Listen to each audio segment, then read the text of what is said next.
Hello, welcome to Narrowboat Lane. It's been a while. We're back with a little catch-up video and plans for the upcoming year.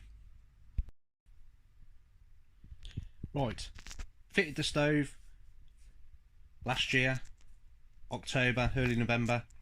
This is just the first chance I've got to test it from a proper cold start to see how long it takes things to warm up.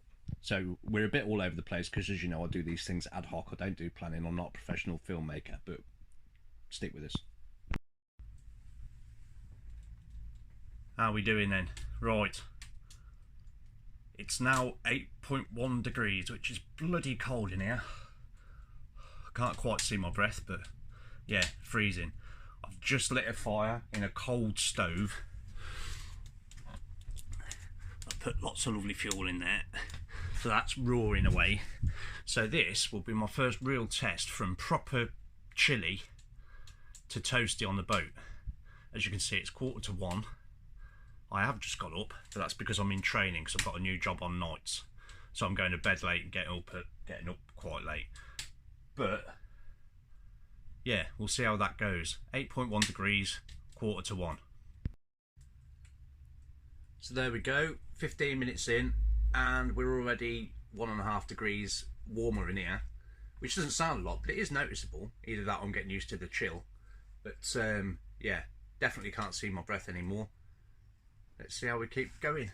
I've left the bottom door open on the stove because I've put quite a bit of kindling in there just to get things kicking off. But they're starting to glow nicely now, so I shall close them and we'll see how we are in another 15 minutes. I think what this goes to prove that is if you're coming in and you haven't managed to keep the stove bubbling away on its own and you've come in from a particularly cold day, it's going to be a while before you can take your scarf and your hat and gloves and stuff off. But we'll keep going and we'll have a look. There we go, 45 minutes in now, and we've basically doubled the temperature from 8 degrees to 16. 16 is certainly not shorts and t-shirt weather, but it's getting there. I've certainly got feeling back in my toes. Henry's not shaking anymore, and the fire's bubbling away nicely. So I suppose what this goes to show is that if you're coming in and you've been outside for any particular length of time and you're going to be freezing cold, my advice would be to either keep your hat and scarf on for a good hour, or try and keep the fire bubbling away with a few coals when you go out. Obviously, I've left the door open, like I said earlier, just to get it cooking in there. That's because I'm sitting right on top of it and keeping a close eye on it. Obviously, it goes without saying, if you're leaving the boat for any length of time, or if you're leaving the boat at all, make sure that you take care of business. Keep all your doors on your stove nice and closed tight. Right, just want to start off by apologising for the lack of vlogs over the last couple of months. Obviously we've had Christmas and New Year's to take care of, and there's been nothing going on really. I'm very aware of trying not to post vlogs about nothing, which this one kind of is. Yeah, so we haven't had a lot of money to do things on the boat, and with the colder weather it's not nice to be ripping the boat apart. We just want to hunch down in the warm and watch crap on the telly pretty much. And Henry likes being toasty as well, don't you, Dage? Yeah. Right, so as you can see, if you're a regular subscriber, excellent camera work there, I think you'll find. We used to have a L-shaped dinette come sofa bed here, which in one of my previous vlogs I raved about, saying how great it was. And it was for a dinette sofa bed. It was exactly what it's supposed to do. It was good. However, because we've got a 50-foot boat, the living space is quite limited. So that was our only seating. And to start with, yeah, it was great. It was lovely. We were sitting higher up so we could see out the windows, and it was the middle of summer, so we were out and about doing stuff. Weren't spending that much time just sitting down doing anything. The colder months kicked in, and what we noticed was how just how uncomfortable it was. It's okay to sit on and use it as a dinette just for eating your lunch or your tea or whatever, fantastic. But if you want to just veg out of a night time, kick back and relax, yeah, it wasn't great. I was starting to get back problems even, and Mags couldn't sit on it at all because I'd have the L-shaped bit, and Mags wanted to sit down the other end, and yeah, we were finding it rather uncomfortable. So back on the trail for the seating, it seemed to be an ongoing saga, one that we were never going to solve. In the house before we bought the boat, we had reclining armchairs. Well, it was part of a corner sofa unit, and we found it really, really comfortable. So I thought, well, a small two-seater reclining sofa would be the way to go. And then we just get ourselves a couple of little tea tables, you know, to have our dinner off. So I managed to find this one online. I'm not going to get up because I can't be bothered. But yeah, it's like it's a suede two-seater recliner, so we can have our feet up while we're doing these excellent quality vlogs, can't we, H? Hey, yeah, and it was 40 quid. It was second hand. I did look at going down the brand new route. A lot of people suggesting sofa bed barn, and yeah, they've got some lovely stuff, but they've got some lovely prices. And you know, on this channel it's pretty much devoted to living on board for less. So I managed to find this one second hand. It was a local through Gumtree in Coventry, and I found it for 40 quid. It's perfectly sized, it doesn't intrude into the boat at all really.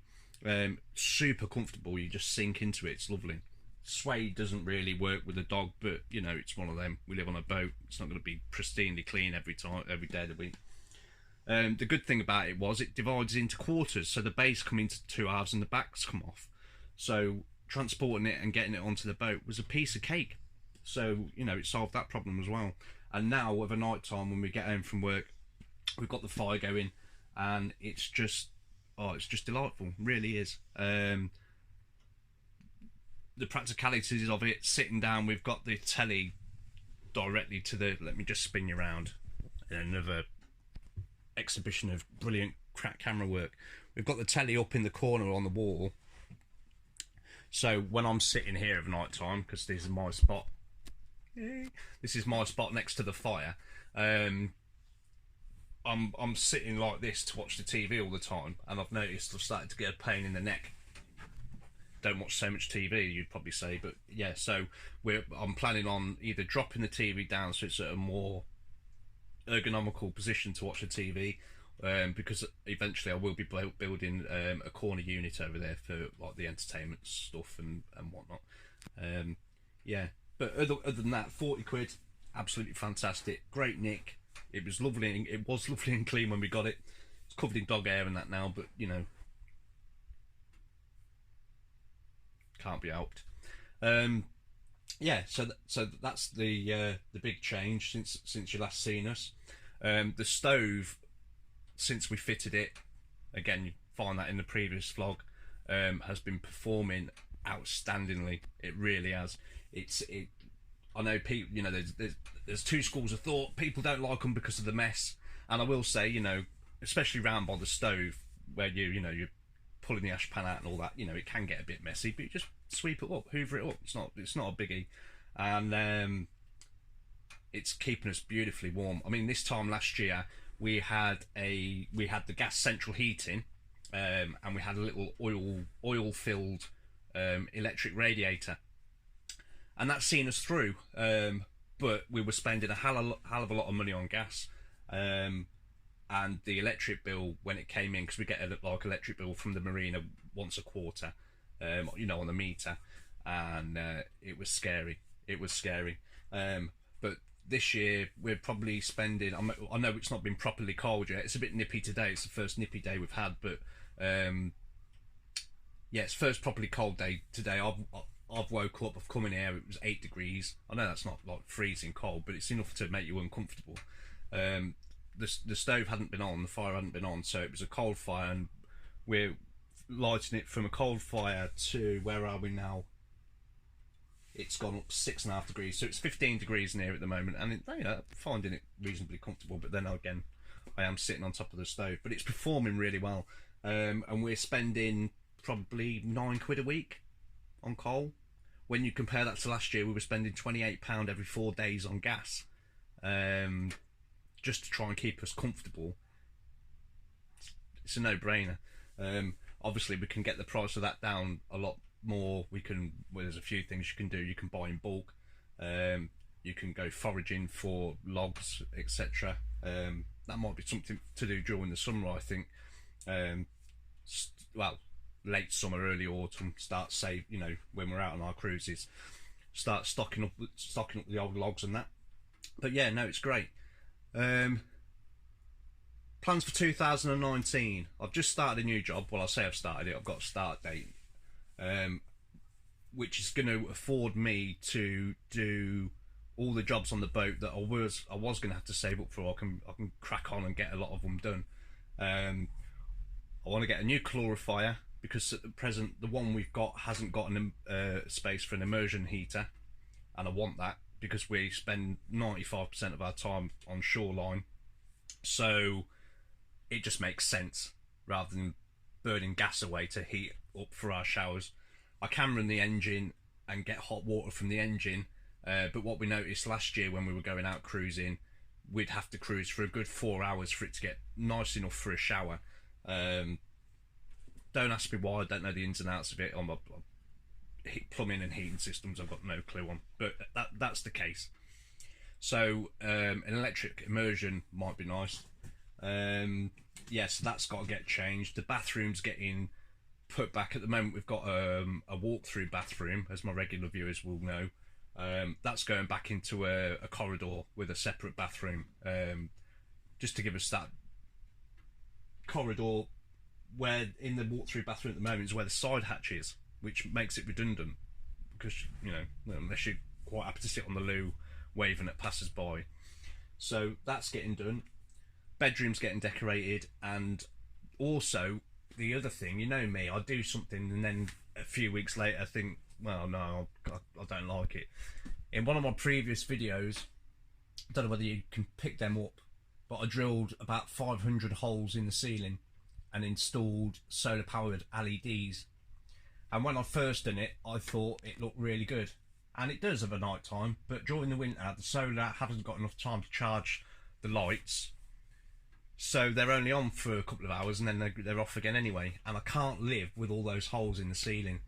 So I'm going to take the ceiling boards down and I'm going to install some really nice oak face ply up there, and then I'm going to be running LED strips hidden along the new centre boards that I'm going to be putting up. So what it will effectively do is bathe light over the roof and then down onto the walls, and that will give it a nice warm glow in here of an evening. Well, that's the plan anyway. But yeah, so that's not going to cost a hell of a lot of money. Oak face ply, I'm going to need probably 3 8x4 sheets, because then that'll give me the chance to get rid of the stuff at the end of the boat there as well. So that's in the calling. Springtime, I'd really ideally like to get the boat out of the water and give her a proper blacking and check the anodes. When our water tank, like most boats or like a lot of boats, is at the bow, and when we're running low on water, the bow lifts up out the water enough so I can see the anodes. Now the ones that I can see, I've still got quite a lot of meat on them, so I'm hoping that that's the case all round, but if not, I can always get some more put on. It's just more expense. Yeah, but so I want to get her out, have a good look at the hull, because we didn't have a survey when we bought the boat, and most narrowboaters will recoil in horror when you tell them that. But there's a long story why we didn't. But anyway, so I really could do with having a good look at the hull, giving her a clean off and a re-black. Other than that, I want to sort out the engine bay. At the moment it's a bit higgledy-piggledy in there, isn't it? The electrics are sort of all over the place, and nothing's really got its own special place. So I want to get like an electricity cupboard done, and so on. So yeah, we've got a lot of things planned for this year. We're going to try and get out a lot more, do a lot more cruising, because we went out a few times, a handful of times, 6 or 7 times last year, and it was great. We loved it, but we just, you know the way it is. You go to work, you come home, you have your tea, you go to bed. Weekends you're knackered, or you're catching up with your chores, and just 1 week seems to turn into a month, seems to turn into 2 months, and before you know where you are, you're in autumn again and you've not been out, you know. So this year we plan on trying to get out a lot more. Right, keep posted, keep checking in on me. I think the major building works and the major refurbing works that I've got planned are going to start happening around the end of February, because that's when the new wages kick in from the new job. But I shall be doing little bits and pieces before then. At some point I'm going to do a recap of 2018 once I've got myself organised with regard to expenditure for the last year, because I want to try and keep a tab on not so much the running costs, not so much the day-to-day things, but you know, the redecoration, the refit out, if you like, of what I've done and what I've spent, and where we've come from to where we are now. So yeah, that's something that I want to do, just to show you that yes, you can go out there and you can spend tens and tens of thousands of pounds getting it look beautiful, and it will look beautiful, but you know, as long as you're prepared to compromise on certain bits and bobs, that, you know, there's a lot cheaper way of doing it. Right, babbling on. Take it easy. Hit the little bell, subscribe if you like. If you don't, then don't. And we will catch you soon. Say goodbye, Henry. Bye-bye.